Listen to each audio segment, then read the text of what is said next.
విఘ్నాలకు అధిపతి వినాయకుడు. అందరికంటే తొలి పూజలని అందుకునే వినాయకుడు విఘ్నాలను హరిస్తాడు. అలాగే వాస్తు దోషాలను కూడా పోగొట్టడంలో ప్రథమంగా ఉంటాడు. గణపతికి వాస్తు శాస్త్రంలో విశేషమైన ప్రాధాన్యత ఉంది. గణపతి వల్ల ఇంట్లో ఉన్న వాస్తు దోషాలన్నీ నశిస్తాయని విశ్వాసం. ఇంట్లో ఏదైనా వాస్తు దోషం ఉంటే పండితుల సలహా మేరకు గణపతి విగ్రహాన్ని ప్రతిష్ఠించడం వల్ల దోషాలన్నీ తొలగిపోతాయని ప్రతీతి.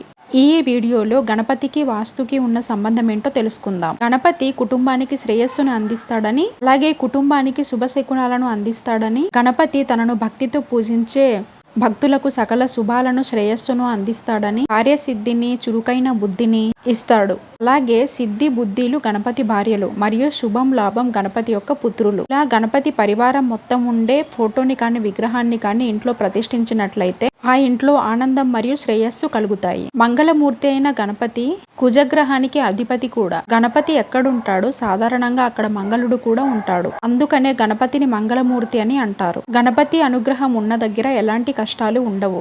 ఎలాంటి దోషాలకు ఎలాంటి విగ్రహాన్ని ప్రతిష్ఠించాలో తెలుసుకుందాం. ఇంటికి మెయిన్ ఎంట్రన్స్ లో కనుక వాస్తు దోషం ఉన్నట్లయితే ఇంటికి ప్రధాన ద్వారం దగ్గర కూర్చున్న గణపతిని ప్రతిష్ఠించాలి. అది 6 అంగుళాల కంటే ఎక్కువ ఉండకూడదు. గణపతి విగ్రహాన్ని సాధారణంగా తూర్పు లేదా ఈశాన్య దిశలో ప్రతిష్ఠించడం ద్వారా సిరి సంపదలు సమృద్ధిగా లభిస్తాయని విశ్వాసపాత్రులు నమ్ముతారు. కనుదృష్టి గణపతి. నరదిష్టి కారణంగా చేసిన పనిలో అడ్డంకులు రావడం, జీవితంలో స్థిరత్వం లేకపోవడం, ఎంత కష్టపడ్డా అభివృద్ధి లేకపోవడం, ఇంట్లో ఎంత ప్రయత్నించినా శుభకార్యాలు జరగకపోవడం వంటివి ఎదురవుతాయి. అలాంటప్పుడు ఇంటి ప్రధాన ద్వారం పైన కనుదృష్టి గణపతి పటాన్ని పెట్టినట్లయితే నరదృష్టి మొత్తం పోతుంది. అయితే ఇందులో గ్రహించాల్సిన ముఖ్య విషయం ఏంటంటే ఎట్టి పరిస్థితులలోనూ చినిగిపోయినా లేదంటే విరిగిపోయిన విగ్రహాన్ని లేదా పటాన్ని ఎప్పుడు ప్రతిష్ఠించకూడదు. అలాంటివి పెట్టుకున్నట్లయితే ఇంట్లో నెగిటివ్ ఎనర్జీ ప్రవేశిస్తుందని నమ్ముతారు.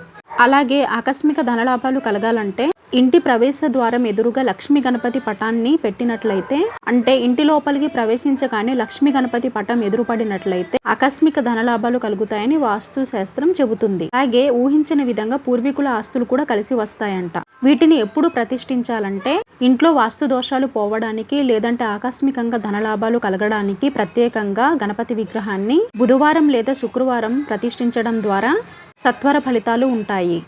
ఈ 2 రోజులలో చవితి తిథి కలిసి వస్తే ఇంకా శుభకరం. ఇలాంటి ఎంతో ఇన్ఫర్మేటివ్ వీడియోస్ కోసం ప్లీజ్ లైక్ చేయండి, సబ్స్క్రైబ్ చేయండి, షేర్ చేయండి, కామెంట్ చేయండి. ఓం శ్రీ గణేశాయ నమః.